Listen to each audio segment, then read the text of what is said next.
G'day everyone, Alex here, and welcome to episode 181 of the Trademate Sports Betting Podcast.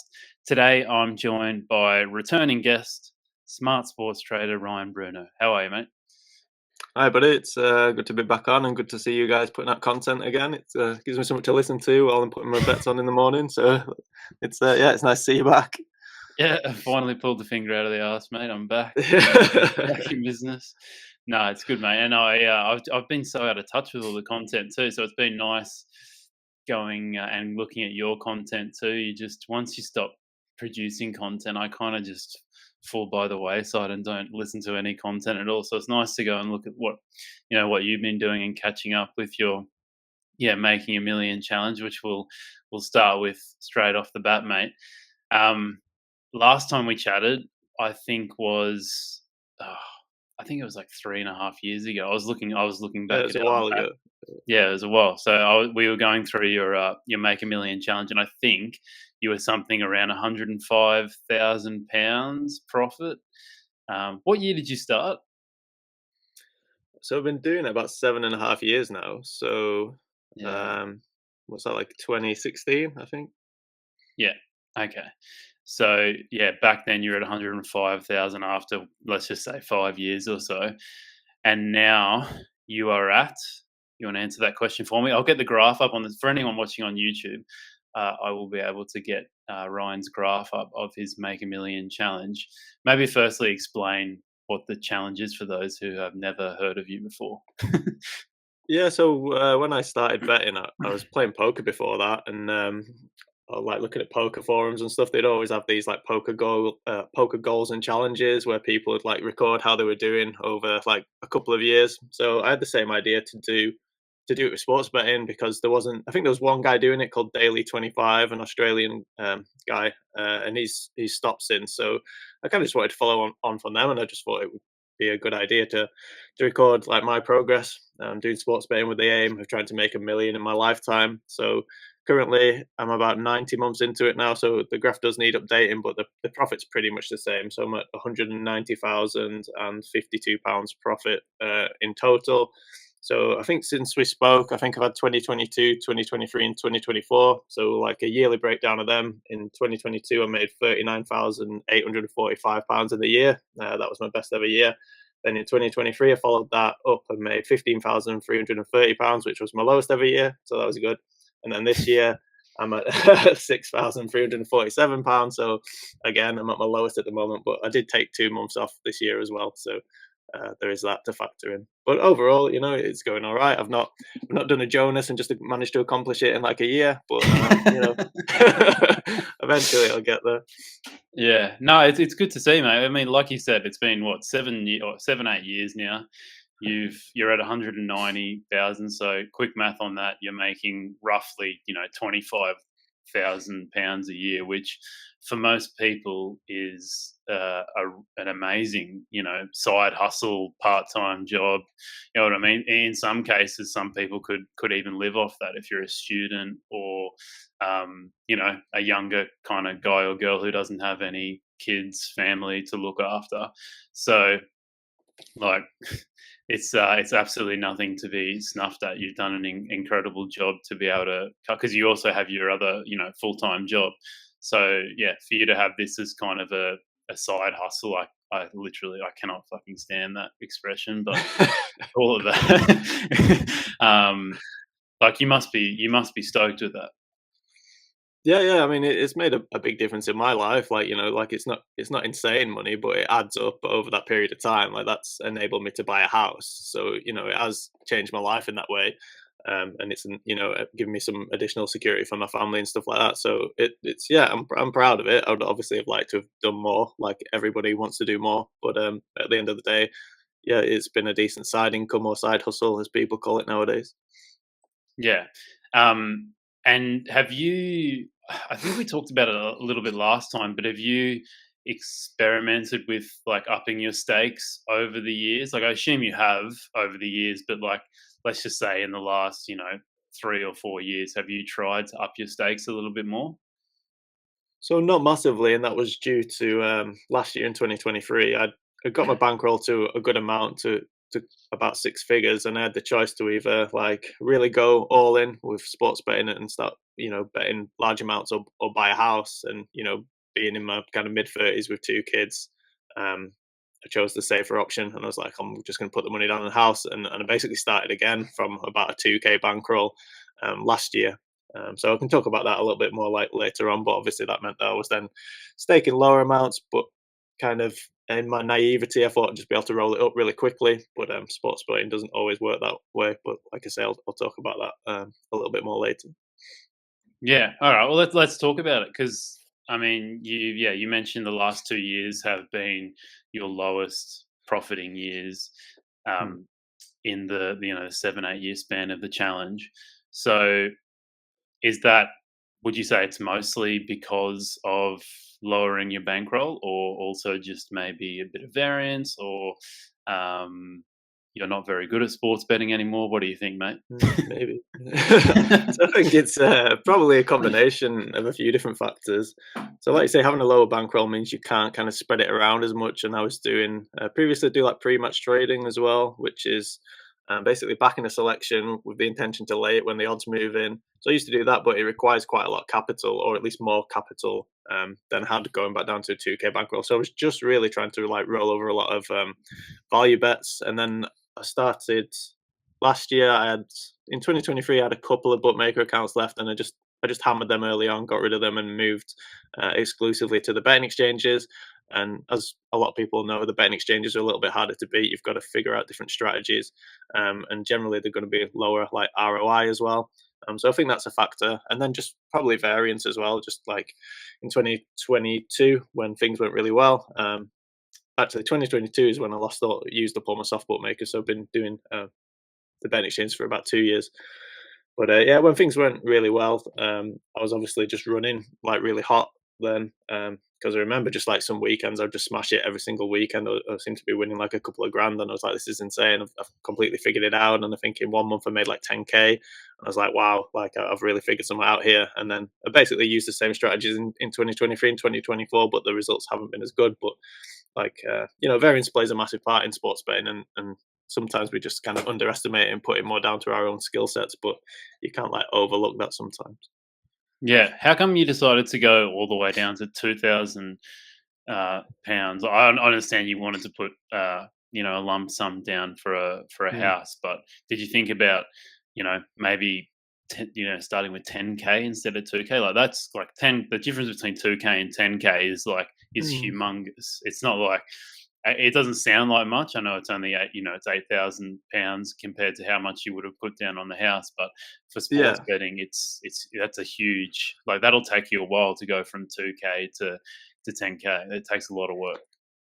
Yeah, it was more just I thought that I'd be able to roll it over quite quickly, and like things had gone that so well in 2022, and then even in the first like 6 months of 2023 before I bought the house, I was still winning like 2,000 every month, and I'd lowered my bankroll then to like just using 10K, and I pretty much used a 10K bankroll for about 4 or 5 years really, because I had the intention of buying a house, so I was always just kind of putting money aside.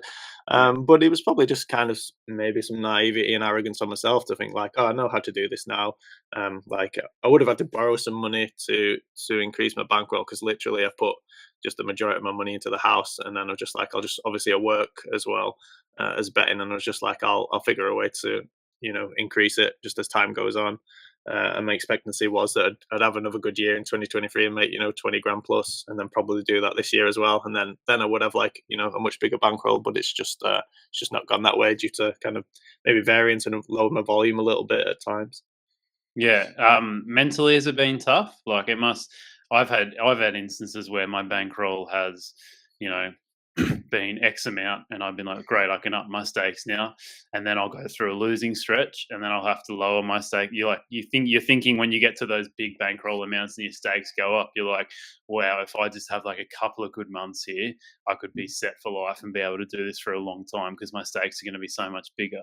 And then I've had losing stretches, which is, in some cases, like, drop my bankroll to 25-30% less than what it was, and then it kind of feels like you've taken a huge step back and you're back to where you were 6 months, a year ago. Like, mentally, has it been, I guess, I guess frustrating because myself, I'm a very impatient person, so I always just it's not it's not really the losses that frustrate me. It's more so the like impatience of like, oh, I can see the finish line, kind of, if you get what I mean. There, if I can Yeah. just get to here, it'll be all good.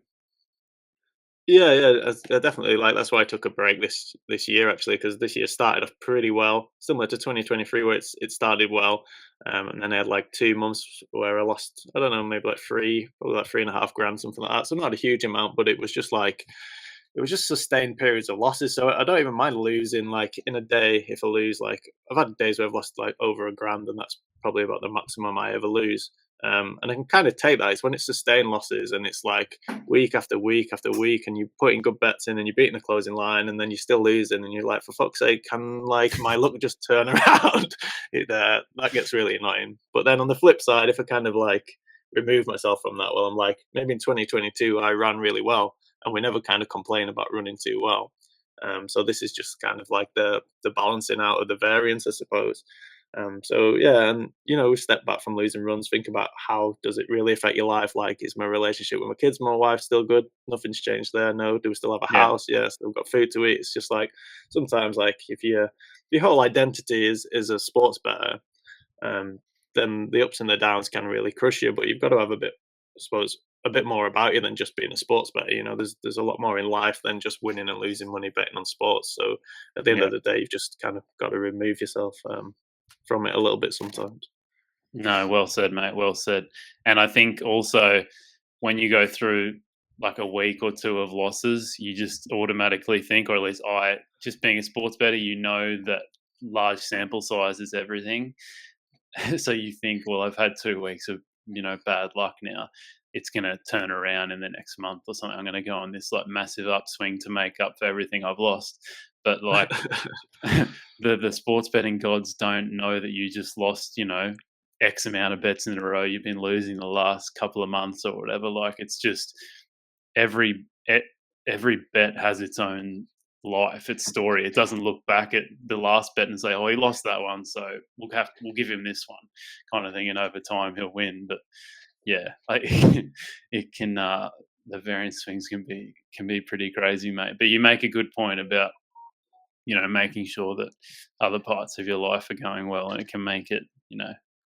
It's good to have something to fall back on. What kind of stuff have you been doing to, I guess, balance your mind out? You said you took a little bit of time off. Do you think that helped you? Yeah, yeah, yeah, that helped massively because I kind of lost a bit of bit of my passion for sports betting, and I think it was just going through a crappy period, and then like I had like probably just a 2 month period where it just seemed like I was losing all the time, and I was waking up and just expecting to lose. So it's just like I just need to like have a clean break.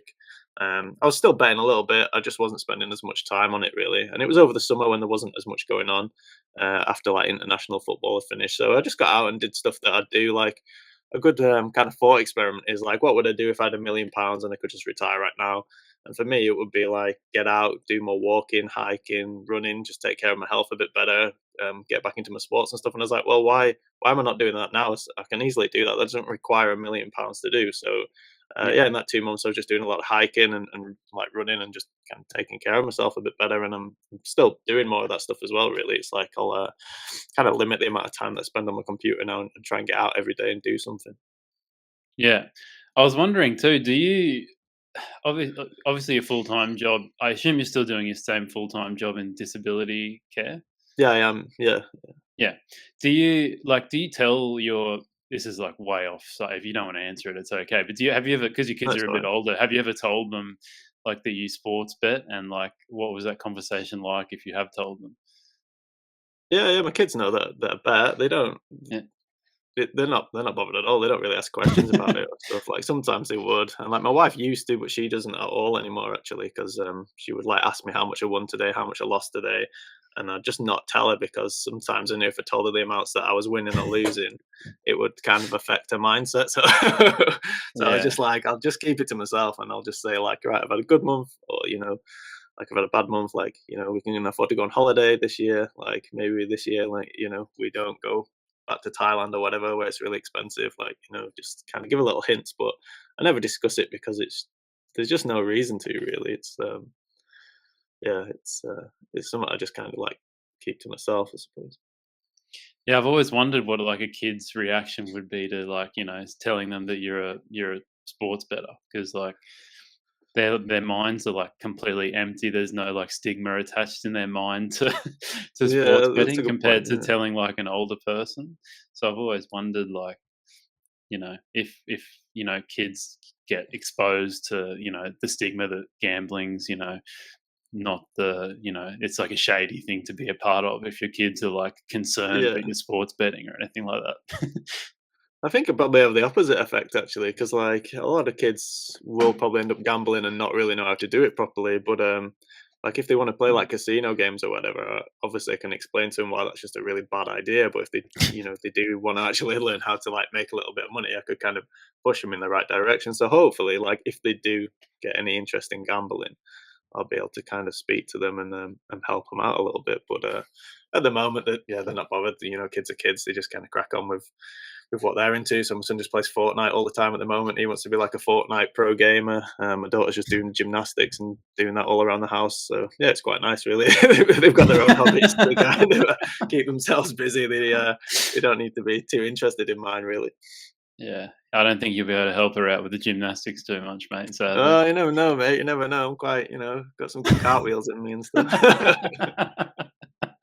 Oh, now I'm just picturing you going on your daily hikes, mate, doing some cartwheels here and there, Yeah, having there a you good go. Like time. Diego Sanchez. You don't remember him? No, the yes cartwheel. Oh, so good, so good. All right, well, let's talk about what you're doing at the moment then in terms of your, current strategies. One of them's horse racing. I assume this is one of your main ones. So what's your kind of system there with horse racing? And I should, actually off the top, is it most like what kind of percentage would you say your betting is in terms of like exchanges and soft books at the moment? So at the moment, it's still mostly exchanges. I have got a few soft bookmaker accounts because I moved house, so I was able to make some in somebody else's name in the house. But yeah, so I've got access to them again. But I've just been kind of like priming them all and then kind of figuring out the best way to utilize them. So I have been testing out a few different things actually. But in terms of horse racing, I have been just betting on the exchanges. So last year I just recorded a load of bets just based on price movement in the mornings. With some ideas of what I thought would be sharp money, and kind of followed that and tracked that, and it did really well. I tracked it in the end of 2023. I tracked it to really small stakes to the bets I could get on, and compared it to the Betfair SP, and it made like 130 points. So like 130 to whatever you were staking it to, and then I used it again this year, and it did all right for the first few months, and then it kind of tapered off and it's break even again. So I had to test it again, um, at the end of this year, which is about nowish, and I saw that it wasn't beating the Betfair SP anymore. But then when I've looked, I've got like thousands of bets now, and I've looked and found some patterns where it's still profitable at the Betfair SP. So it's just like it's a bit of a different way because I don't know anything about horse racing, so it's not based on jockeys or statistics. It's just based on price movements. But I think I found something there now, but I can't really share it because it's betting on the exchanges, and if I, Yeah. explained exactly what it was doing, people would just copy it and then the edge would disappear. So, but it's interesting. Horse racing is good because it's on basically every day and there's a ton of volume. So if you can figure out something that works, it's quite good in that regard because you can get bets down every day and yeah, and it's quite inefficient as well early on. So there's a lot of price movement. So before you start, did you say that before you started betting it, you kind of paper traded it just to see kind of like, Yeah, yeah, okay. And yeah. so So I how paper many? traded it for a while, but like over 1,000 bets I just used as just like a sample size because the odds are quite large in horse racing, or the larger, so obviously you need a bigger sample size. But it was just mainly to see that I was beating the Betfair SP because that's like the closing odds that you get with Trademate. That's the same for horse racing. It's the Yeah. Betfair SP is kind of the standard that you want to beat, and it was beating that. Um, and then that kind of changed midway through this year, but it was still profitable even at SP to certain like price ranges. So I've just been kind of adjusting it, but it looks good now. So I'm going to start putting some good money down in it, and I'm following a few like tipsters and stuff as well with horse racing and services. One that's kind of similar to Trademate called Tilt the Odds, but it uses soft bookmakers. So I've just started using that as well, and results have been quite good early on with that. How do you find the soft bookmakers are with horse racing in comparison to sports betting? Are they um, just in terms of limitations and stuff like that, do you find that you get a bit more lifetime or less lifetime out of them with horse racing compared to sports? I would say less, but again, it kind of depends when you're betting. Because if you're betting like the really early prices, like the day before, they'll go really quickly, and if you're betting like early morning prices, they'll go quite quickly as well. But if you wait till like about like 10 o'clock ish, they're a bit more tolerant, I suppose, of bets. But the service that I use kind of mixes them up in accumulators and trixies and stuff like that, so it looks a bit more like mug punterish. So I'm hoping that that'll make accounts last longer, and you can obviously stake smaller because the odds are bigger as well. So yeah, that's quite interesting. But I do like horse racing. Like it's not a sport that I've ever really enjoyed watching or really betting on until like the past 2 years. But I just think in terms of like profit and stuff, you can get like a much higher ROI than you can betting other like more efficient sports. So it's quite interesting. Yeah, for sure. I mean, you compare it to a sport like MMA, for example. Generally, there's like, in terms of like liquid markets, there's essentially like one card on every week for the UFC. And, what's that? At best, 13, 14 fights. And out of those 13, 14 fights, how many bets are you going to have? So it's like, maybe if you're really going for it, you can get like, 10 bets down on the UFC once a week. You times that over a year, that's 520 bets. There's not even that many cards on. Like you'd probably have something in the range of, if you're doing really well, 400 bets a year compared Yeah, to like horse racing, which you could probably get 400 bets down in like maybe a couple of months or something like that. So probably. I like, think I can get about 20 down a day, and then on weekends it's probably more. So what's that like in a month? It could be nearly 500 in a month, possibly. yeah, So, yeah, you can yeah. get really good volume down. Yeah, I think these are things that people probably don't think about when they get into sports betting. Like when you get to the stage where you're like, okay, I might start, instead of maybe following a service or doing match betting or arbing or following a tipster, whatever, I'm gonna go out and start handicapping or steam chasing, whatever. I don't think, and they choose maybe a sport, something to cover. I think a lot of people would maybe choose their favorite sport or you know a sport that they're interested in some way. They don't really ever think about, well, I've got a small bankroll. How am I going to turn over my money as much as possible? So I think that's a really good tip for people. So everyone stay out of the MMA market. Leave it for us. So what tipsters are you following these days? So I'm trialing a few out at the moment. So one is called Tilt the Odds, which, like I said, is kind of similar to Trademate in that it kind of scans bookmakers and scans the exchanges. It has its own algorithm, and then it throws up bets, suggested bets with bookmakers. So that's really good. I've been enjoying that. I talked to the guy that runs it. He was very knowledgeable and helpful, and they seem really good. And then there's another one at the moment, which is I probably won't talk about them yet because I'm running the review, and it's only um, I've only had like 40 bets with them, but they look really good as well. They do horse racing and greyhound racing, and they're really good on the greyhounds. They like absolutely crush the SP, but it's like getting money down on greyhounds isn't very easy. You can't really do it on the exchanges until like 5 minutes before the start of the race, and by that time the odds have already moved. So you need kind of like new bookmaker accounts. And you'll probably need to churn them over quite a lot as well because I don't think bookmakers are too happy with you betting like a greyhound at odds of 11 and then it goes off at like 4. I think and then it wins. Yeah, they won't be happy, but yeah, they are really good in that respect. So maybe I can use them for like shot betting or figure out a way to kind of utilize them well. But yeah, it's quite good because I've not looked into tipsters and stuff for quite a while. I was just doing my own stuff, so it's quite good to find like two really good ones. Because like if you review a lot of tipsters, there's a lot of crap out there, and then it just becomes like boring and monotonous. But to find two that like I think are really good, yeah, that's like giving me a bit of zest again for betting on stuff. Yeah, no, for sure, mate. What about strategies that you've removed recently from your betting, or maybe just over the last couple of years? Like maybe, yeah, something where it was profitable in the past, and then you noticed that over time that it wasn't as good. Yeah, so I still do a lot of value betting, but I kind of changed. I just kind of put a little bit more analysis on the value betting. So obviously, a lot of people just look at Pinnacle as kind of the gold standard, but sometimes Pinnacle's limits are really low, and you've got to check that. So like even like 2 3 days out, sometimes they're quite low. So it was kind of, I'm still value betting and still using like Pinnacle as a signal, but I'll also kind of look at other bookmakers. I'll be like, well, what a Bet365 looking at, like, have they moved their price or not? Have other soft bookmakers moved it? Because like big syndicates or even people that kind of bet on these games, they're not going to hit Pinnacle to quite late on, really. So sometimes you can kind of see that Bet365, for example, might be like sharper in that market because, there's a syndicate with 100 Bet365 accounts or whatever that have decided to hit something 2 days out, and you see them move. So they might be sharper. So it's kind of just looking at value betting, and following kind of patterns, but not just always following Pinnacle, just sometimes looking at other bookmakers. And even Sky Bet, sometimes I notice that they would hold a price. They seem to like have maybe someone who does like their championship odds. I notice sometimes they would hold their prices like an ARB, and I have a Sky Bet account which is limited, so it would get me. I could bet like £5 to £10 on it sometimes, but then on some of these selections there where they were holding it out as an ARB, they'd let me like bet a grand. So I was like, all right, Sky Bet are super confident in this, so perhaps they're sharper in this market than I thought they are, and perhaps I should bet the other side.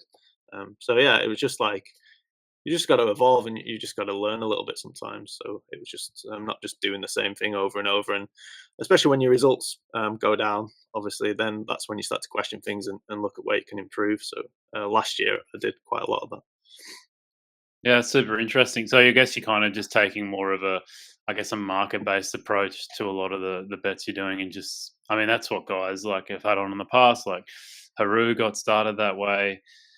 Um, Jonas too, like just getting used to what the market's doing and following it that way. Um, was that? Do you think like learning how to do that, was that just based on, I guess, spending time and reps and all that kind of stuff? Like, was Yeah, there any I kind of think so. secret to it? No, not really. I think it's just like spending time with value betting software, and obviously I used to do match betting and stuff. So I've always like looked obviously at odds movement, and then sometimes you just start to notice patterns. And then listening to like podcasts that you've had with like Spanky and Haru, guys that would talk about this top down approach, which was a different way of looking at things. I never really looked at it that way. But it made sense to me, and it's a lot like less work in a way as well, because you don't have to analyze every single aspect of like if you're looking Yeah. at an MMA fight, you need to analyze kind of every single aspect of both fighters and what camps they're at, and if it's a different way. There's a lot to take on, but when you're just looking at numbers, purely looking at numbers and patterns, it's actually like much easier. So if you can kind of figure a few things out, then it's quite profitable. And then it's like volume as well. You can get more volume down if you're using this approach. Yeah.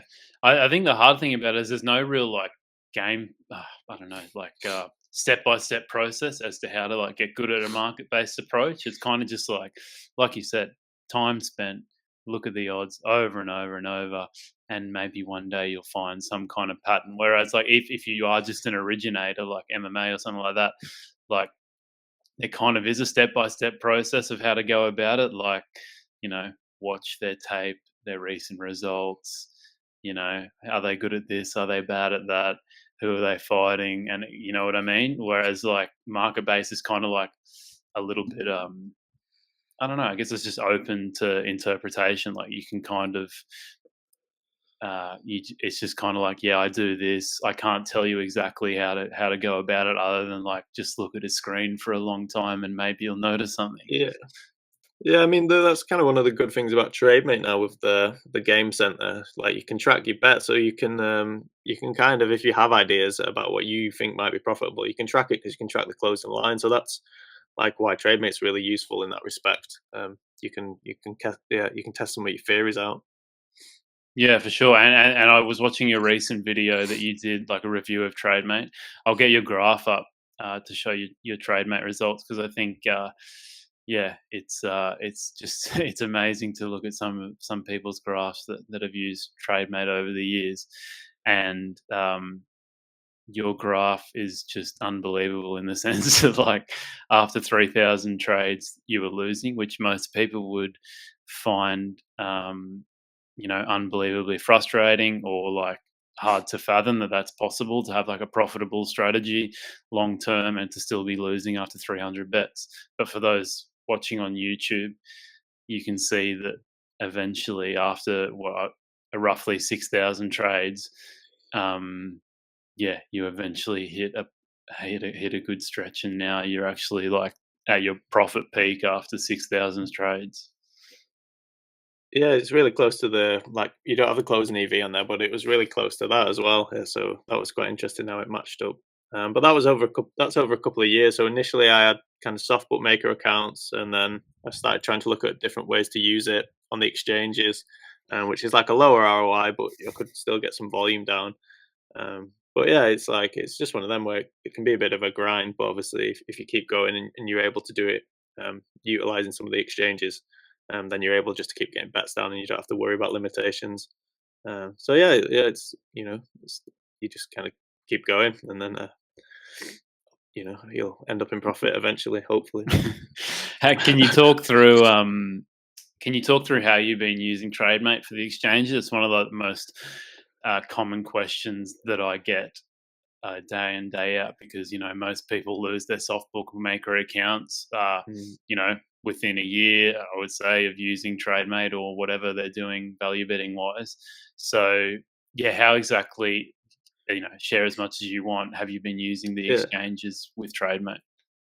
Yeah, so I shared quite a bit, and I kept it to myself for quite a long time because I was just like I thought it was quite a good edge, but obviously this year's not been as good, so maybe it's not as good of an edge as I thought it was. But I think it's still worth continuing with, and it's still something I'll continue with. But yeah, it was just well, one of the big factors is having 0% commission.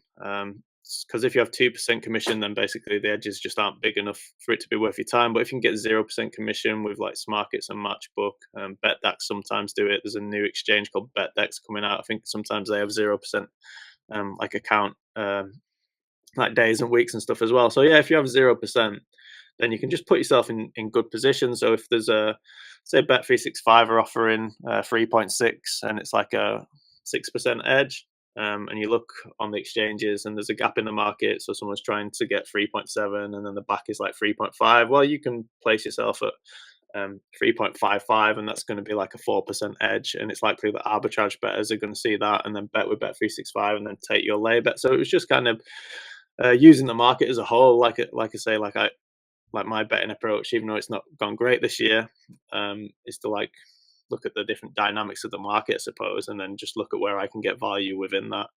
So yeah, it's obviously using the soft bookmakers to pinpoint the value, but then saying, all right, well, can I nick a bit of value on the exchange here by offering, offering the odds up, which are a smaller edge, but it's still an edge, and then hoping that arbitrage bettors or match bettors, for example, will take that bet, to take some profit for themselves. So yeah, it's just like looking at the market as like a whole, really, and the different kind of people within the market.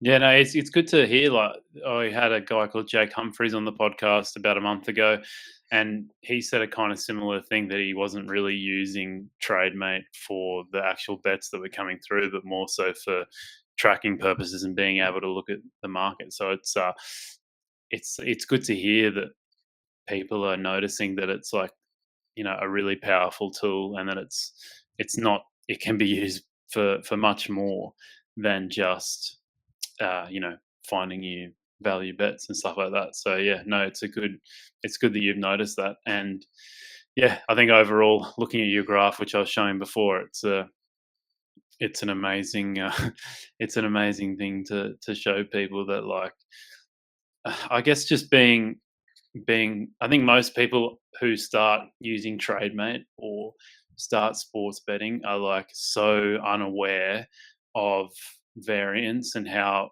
ugly it can be, and exactly what you're getting yourself into, like the scenarios that are possible. And to see a graph like yours, and there's countless other examples out there that, like, don't start using trade, mate. I would say in general, probably don't start like value betting in general if you're not willing to be losing money after like a decent period of time.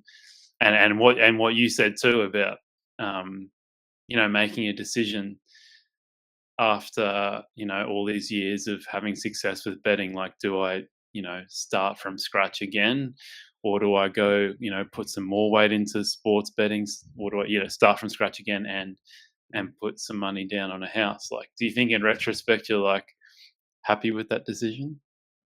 Yeah, definitely. Yeah, I mean, like, it's not easy to buy a house in England. Like, it's house prices are pretty expensive, and if you want to live in like an all right area, it's yeah, you're talking about a lot of money. So for me, like, yeah, I could have gone like all in or whatever and had like a really good year, but also I could have had like a really bad year as well. You know, I could have lost half of it, and then I'd be 50K short of a house again. So for me, it was quite. It wasn't even a decision really. It wasn't like I would even I wasn't like awake at night, like, battling between these two decisions. I kind of knew what I was going to do. Like if I was in that scenario in my early 20s without kids, then I would have definitely just gone all in to sports betting and then just see what happened. But when you've got like kids and a family to look after, and that is kind of just it would have been silly, and and whilst it could have been great, it could have been really stupid as well. So I think I made the right decision. Yeah, I agree, mate. Value Collective, you started your own service. I don't. When exactly did you I start the did. service? So started it at the end. I've got some figures at the end of last year. So I ran it for free from like August at the end of last year, and I ran it for free till the end of the year. And then I turned it paid for the first half of this year, and then I've gone back to free for the members who had already paid for the last couple of months. Yeah. So how have you found that? Do you want to? You can take us through your results if you want, and Yeah, yeah, just so talk I've about got how the you found tipping. sure, yeah. So I've got the results. So in 2023, to a 2% commission account, we made about 12 points, so 11.85 points. And if you had a 0% account, you would have been up 12.67 points. And now, in 2024 to today, if you had a 2% commission account, you would be up 15.5 points overall. And if you had a 0% account, you'd be up 20 points. So we didn't exactly light the world on fire, but it's been profitable. And the selections can be backed on the exchanges as well. So yeah, I quite enjoyed running it when it was free and when it was going well. And then we had like a good start to 2024. Then we had like a 10-point drawdown, which is when I turned it to free again. And I kind of enjoyed it in some respects, but it's also like I don't mind losing myself. It's not too bad, but like when other people lose, like they get emotional and sometimes they'll contact you and give you shit and stuff like that. And I'm just like, um, I was just like, I didn't really need it. It's just I was doing it, and I thought it would be something that could be, a profitable. I could make some extra money doing it, and people would make money long term from it. But then it just seemed like a bit of a hassle, really.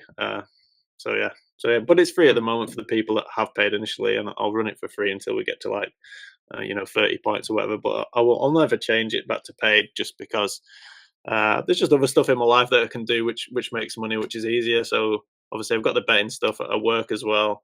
I do some like freelance writing for other betting companies and stuff like that, and I just enjoy that more because I don't have to think about it too much. I can kind of just get it done, in my own time, and that's it. But when it's betting, I've got to check the prices. I've got to make sure I send the telegram out. I've got to make sure people can get on the prices. I've got to get on it myself first as well, um, and stuff like that. And then obviously there's kind of managing it all as well. And yeah, it just I just maybe I just had too much going on.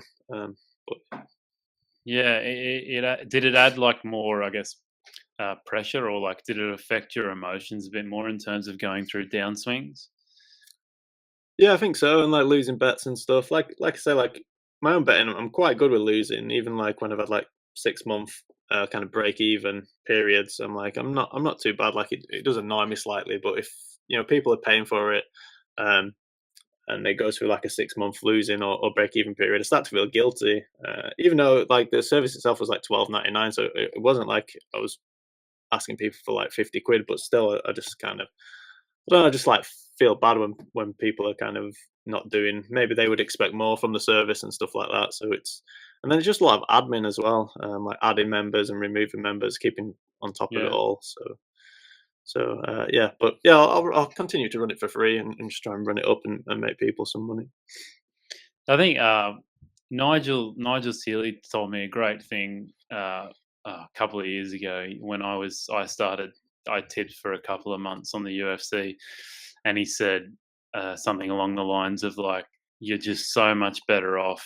Like tipping's never worth the money unless you've got like a huge following, and you can Mm, actually make like a decent part-time salary off it.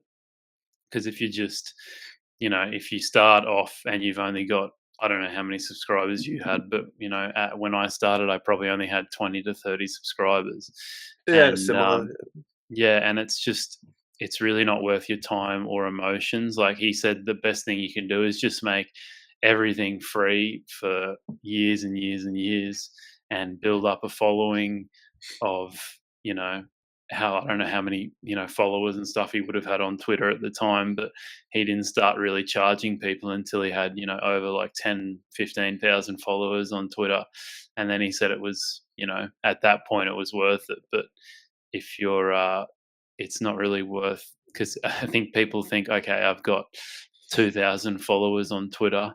At least, I can surely get at least 100 of them to subscribe to my, um, you know, picks package or whatever. And Mm. it's like I can't remember the exact statistic he told me, but it's probably like 1% for however many followers you've got. It's probably like 1% of them are going to subscribe for a decent amount of time to your stuff. Yeah, and you've also got to market it as well, because obviously people Yeah, will drop off, and unless you're telling people about how like well you're doing and stuff, then you've got to bring yeah, people in as well. So it's like if you see some of like the biggest social media tipsters, like a lot of them they're either terrible or they're taking like just really like stale odds or just like standout prices from Bet365 and stuff like that. But because they have such a large amount of people, they just got like turnover, so they can just constantly say like, "Boom, I hit this whatever 10 to 1 on yeah, Bet365 and made a grand or whatever." And then they'll get like 20 new people, and it's just like constant churn. And you do see it. Like there's a guy on TikTok who's always like flying around in private jets and fucking showing off his fancy watch and all that type of stuff. Who apparently does very very well from betting. Um, but yeah, it's like it's kind of that marketing side of it as well. It's not really me. So yeah. That's the worst part, isn't it? Like if you actually want to be like a really famous tipster and get a big subscriber base, you've kind of like got to exude the personality of a negative EV better, if that makes any sense. yeah, that's a good way of putting it. Yeah. Like all the They all always like the the wads of cash and stuff. It's like you never yeah, see like Tony Bloom and Matthew Benham and like like just yeah. chucking wads of cash on the train or yeah. I don't know. It's just But it's a silly world. that's what sells, eh? Like all the tipsters that I've seen over the years that like, as soon as a bet wins, they'll be posting on Twitter like plus 5 units off this bet. And I'm just like, oh, like it's painful because one, I understand that that's like the number one thing you have to do if you want to get more people interested in your product, and it works. Yeah, But like, god, that is just like so far away from like anything I'd ever want to do in my life. Like, oh yeah, I it's a like it when real they say like 3,000% ROI on this bet and stuff like that, and I'm like, yeah, it's one bet. It's like your over 50 bet that's lost, and like you've got one bet, and they're like, yes, like 3,000% ROI on this banger of a bet. Okay, yeah, it's like yeah. yeah, No, it's an interesting industry, the old tips it industry. is. Um, lastly, mate, your MMA betting. How's that been going? Um, have you noticed? We probably haven't talked much about MMA or UFC in the last couple of years. So have you noticed any, I guess, trends or like do you think like in general the market's gotten sharper the last couple of years?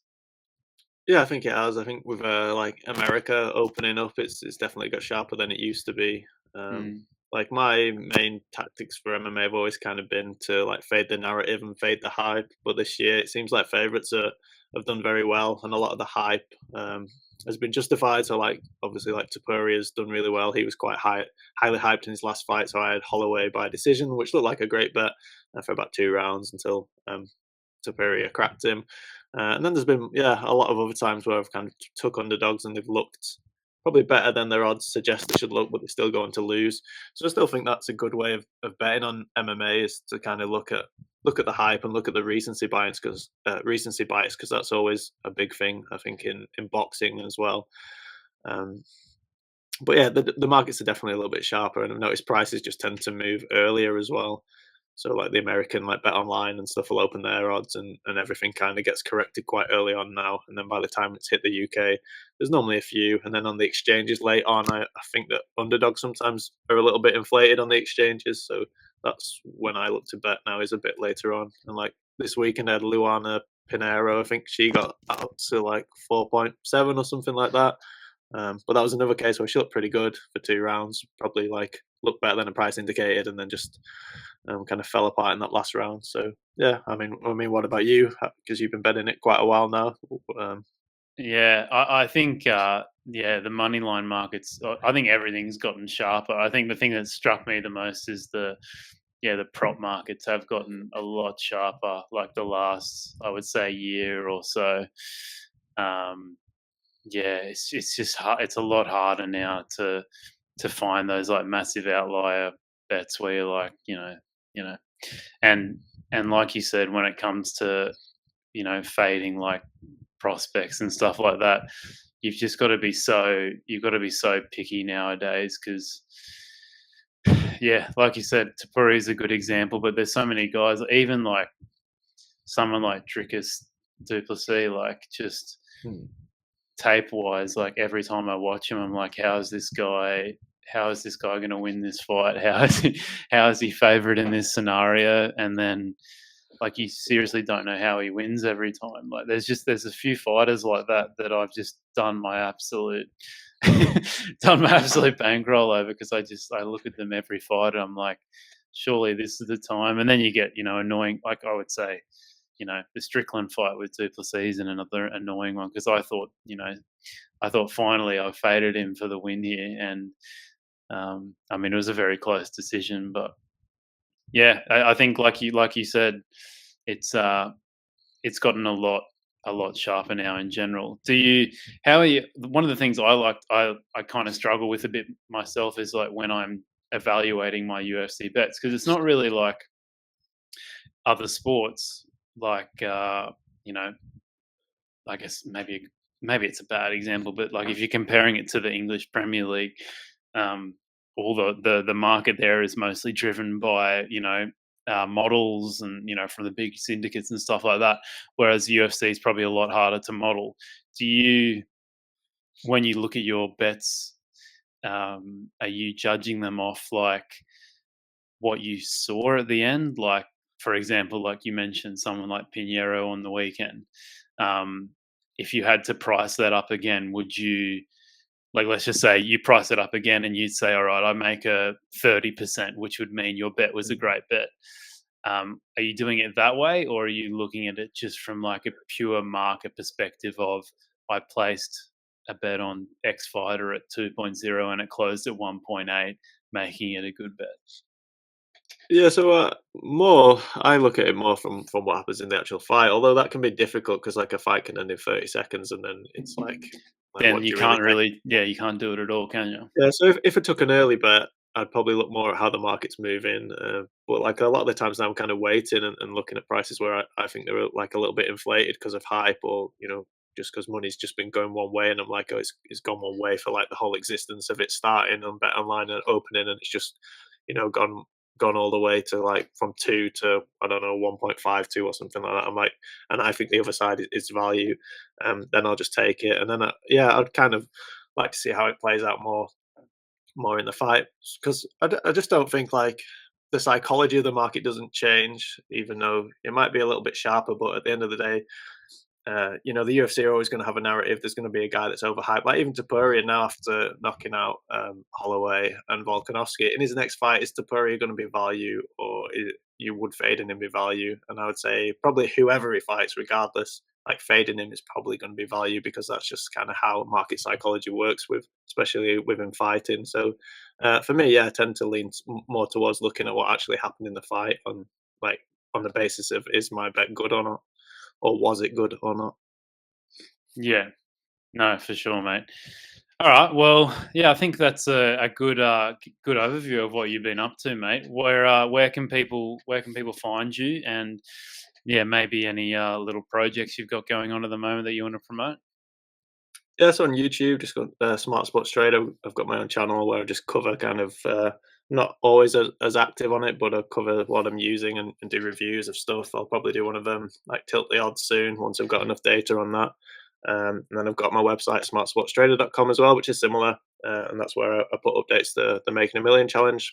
So yeah, those are the two places you can check me out.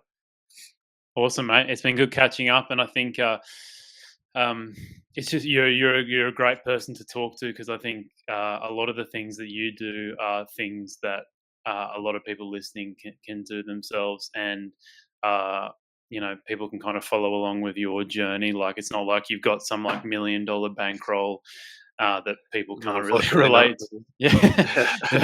Yeah, I think people can relate to your circumstances a lot more, and show that like you can make a consistent part-time profit from sports betting, um, or even a full-time if you up your stakes a little bit more. So no, it's a pleasure having you on, man. I think people can get a lot out of podcasts like this. Oh, cheers, mate. Yeah. Like you say, sports betting, it's certainly worth like pursuing as either like a side income or as your main income because it's tax free as well if you're in the UK. I mean, is that the same in Australia or is it a bit different? Yeah, as long as it's not your full-time job, it is. Yeah, so you just gotta make it look like that you don't do this full time.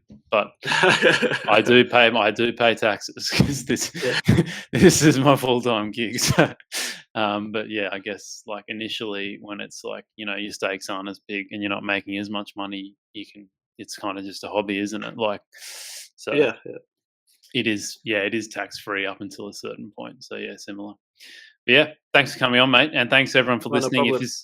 this is your first time on the podcast or your thousandth time, please make sure you do a quick rate and review of the podcast and subscribe to us wherever you listen. And if you're looking to implement some of the strategies we talked about today on the podcast, more so the value betting ones, please start a free week trial of Trademate Sports. Thanks again, mate, and catch up soon. Yeah, see you later, mate. Take care.